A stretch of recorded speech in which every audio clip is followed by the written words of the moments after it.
अगर आपने किरण रिजिजू का एक इंटरव्यू देखा होगा पीछे, तो उन्होंने ये भी कहा था कि डिसीजन आने दो, हम देखेंगे।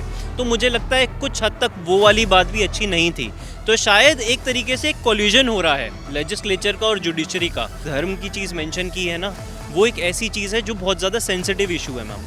अगर हम इसमें चले जाएं तो कोई आर्ग्यूमेंट हो ही नहीं पाएगी। नमस्कार, आप देख रहे हैं सौगंध टीवी और मैं हूं आपके साथ आस्था तिवारी। समलैंगिक मामले की बात करें तो जिस तरीके से लगातार इसकी कुछ सुनवाई चल रही थी और आज 8वें दिन सुप्रीम कोर्ट में इस पूरे मामले की सुनवाई चली। अगर बात की जाए समलैंगिक मामले की तो अगर भारत में इस विषय पर चर्चा की जाए तो सन 1861 से पहले ऐसा कोई कानून नहीं था, ऐसा कोई मामला नहीं था, लेकिन ब्रिटिश आदेश के बाद इस पर एक कानून बनाया गया। लेकिन अगर बात की जाए 2018 में तो इसको एक कानून की नज़र में जो है गलत गैर मानने जाने लगा कि समलैंगिक का जो मामला है वो गैर तरीके से है। लेकिन उसके बाद से लगातार सुनवाई चल रही है और केंद्र सरकार ने इस पे हस्तक्षेप करते हुए ये तमाम बातें बोली थी कि किसी के भी वैवाहिक जीवन से लेकर के उसके विवाहित जीवन को, इन तमाम मुद्दों पर चर्चा सदन करता है, संसद करेगा और विधायिका के लोग करेंगे। लेकिन उसके बाद इसमें जो है आपस में देखा जाए केंद्र सरकार और सुप्रीम कोर्ट में लगातार इस मामले को लेकर के बहसबाजी होती रही। अब इसके बाद से कुछ लोग इसकी मांग कर रहे हैं तो कुछ लोग इस पर आपत्ति जता रहे हैं, जिसको लेकर के आज सुप्रीम कोर्ट में सुनवाई। और सुप्रीम कोर्ट में इस मामले की सुनवाई में क्या कुछ कहा है, देखिए इस रिपोर्ट में।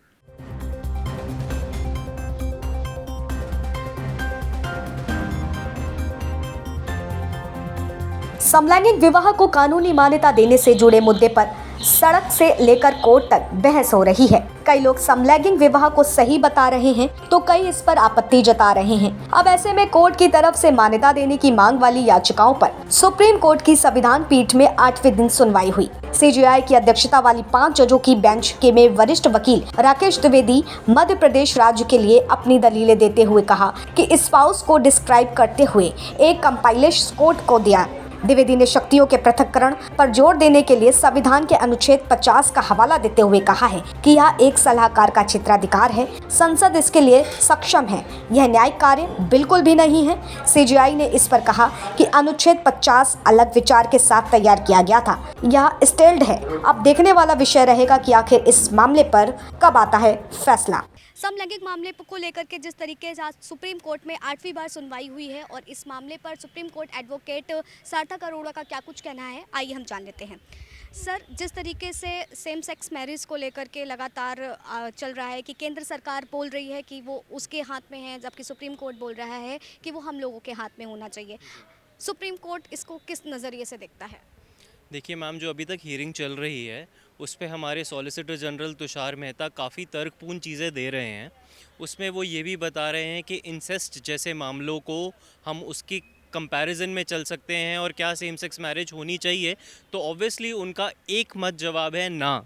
ठीक है, क्योंकि हमारे इंडिया का सोशल फैब्रिक ऐसा है जहाँ पर उनका ये मानना है कि सेम सेक्स मैरिज काफ़ी अलग तरीके की चीज़ हो जाएगी और शायद हम वेस्टर्नाइजेशन को कॉपी कर रहे हैं इस मामले में। जबकि अभी ब्रॉडर सेंस में हम देखा जाए तो आज जो हुआ, आज सीनियर एडवोकेट कपिल सिब्बल ने बोला कि फॉरेन जजमेंट्स इम्पोज ना किए जाएं सेम सेक्स मैरिज में, क्योंकि इंडिया का सोशल फैब्रिक अलग चल रहा है। तो अभी ब्रॉडर सेंस में हम वेट कर रहे हैं आगे क्या डिसीजन होगा। लेकिन as an advocate I feel कि सारे पक्ष की एक बार दलीलें चली जाएं, उसके बाद एक डिसीजन पे हम आए तो बेहतर रहेगा मैम। लेकिन जिस तरीके से केंद्र सरकार बोल रही है कि विवाहित जीवन से लेकर के सारी चीज़ों का जो निर्णय है वो संसद से होते हैं या विधायिका इन पूरे मामलों को देखती है, लेकिन फिर इसमें सुप्रीम कोर्ट क्यों दखल कर रहा है? क्योंकि मेन मुद्दा तो मामला तो वहीं पे आकर के टक जाता है। बात है, जो है लेजिस्लेचर का इंटेंट होता है टू मेक लॉस। ठीक है, यहाँ पे कितनी कोर्ट की इंटरवेंशन जायज़ होगी इस मामले में पूरी हमारी बातचीत चल रही है। लेकिन हमारे honourable the chief justice of India का कहना है कि जहाँ तक कोई लॉ किसी के डेरोगेटरी नहीं जा रहा तो हमें एक बार इसकी सुओ मोटो कॉग्निजेंस लेने दो।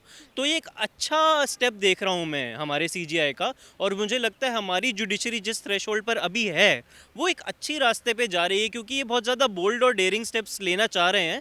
तो एज अ लॉयर कम्युनिटी और as citizens we should be happy about it, I think. जिस तरीके से हाल ही में जो अभी आज सुनवाई हुई है और उसको लेकर के वरिष्ठ वकील जो हैं उन्होंने एक बात कही है राकेश द्विवेदी ने कि एक्ट 50 के तहत अगर ये देखा जाए तो ये पूरा मुद्दा न्याय का है, न्यायपालिका का नहीं है और बेसिकली ये जो है एक संसद का ही मुद्दा है, तो उसको वहाँ पर रहना चाहिए। ये वो जो बेसिक होता है हमारा स्ट्रक्चर सेपरेशन ऑफ पावर्स का, उसी पे सारी ये डिबेट है। लेकिन ऐसा नहीं है कि सुप्रीम कोर्ट इंटरवीन नहीं कर सकता, कुछ हस्तक्षेप हमारा भी हो सकता है। और ये अगर आपने किरण रिजिजू का एक इंटरव्यू देखा होगा पीछे, तो उन्होंने ये भी कहा था कि डिसीजन आने दो, हम देखेंगे। तो मुझे लगता है कुछ हद तक वो वाली बात भी अच्छी नहीं थी। तो शायद एक तरीके से एक कोलिजन हो रहा है लेजिस्लेचर का और जुडिशरी का। तो अब देखते हैं उसमें आगे क्या होगा। देखिए, जिस तरीके से समलैंगिक मामले की मांग को लेकर के कि इसको हामी भरनी चाहिए, इस मामले पर पूरी याचिका पे आज सुनवाई हुई है। लेकिन जिस तरीके से अगर बात की जाए धर्म के लोगों की, अगर इसे बात करें तो उनका कहना है कि अगर ये हामी भर दी जाती है तो कहीं ना कहीं साइंस के तौर पर देखा जाए तो ये गलत होगा, क्योंकि उसके रिएक्शन गलत आएंगे। ठीक है, दूसरी दृष्टि से इसको देखने की कोशिश की जाएगी। तो आपके हिसाब से क्या लगता है कि बीमारियों का भी बढ़ने का संकेत उन्होंने दिया? जी, हमारी पूरी lawyer community we are following this news. And जो सबसे पहला जो आपने धर्म की चीज़ मेंशन की है ना, वो एक ऐसी चीज़ है जो बहुत ज़्यादा सेंसिटिव इशू है मैम। अगर हम इसमें चले जाएं तो कोई आर्ग्यूमेंट हो ही नहीं पाएगी। लेकिन हमें ये देखना पड़ेगा कि एक सेक्शन ऑफ सोसाइटी है जो बहुत बुरी तरीके से इस चीज़ की वेट कर रहा है। और जो रीसेंट ट्रेंड जो आ रहे हैं वो है यूएस में जो होता है कुछ सालों बाद वो इंडिया में इम्प्लीमेंट हो जाता है। तो ऐसा नहीं है कि इस चीज़ की भनक हम लोगों को नहीं थी या नॉर्मल सिटीजन्स को नहीं थी। तो शायद उनके लिए एक बहुत बड़ी मूवमेंट होगी। और हमारी कम्युनिटी के लिए हमें ये देखना है क्या ऐसे स्टेप्स बार बार लिए जाएंगे या नहीं। और दूसरा जो आपने चीज़ पूछी कि एंगल डिजीज़ का एंड ऑल, देखो साइंटिफिक पर्सपेक्टिव से तो डॉक्टर्स और एक्सपर्ट ज़्यादा बता पाएंगे, पर अभी तक ऐसी कोई रिसर्च सामने आई नहीं है हमारे जो हम इस पर फुल क्लैरिटी से बोल पाएँ कि ऐसा कुछ होगा।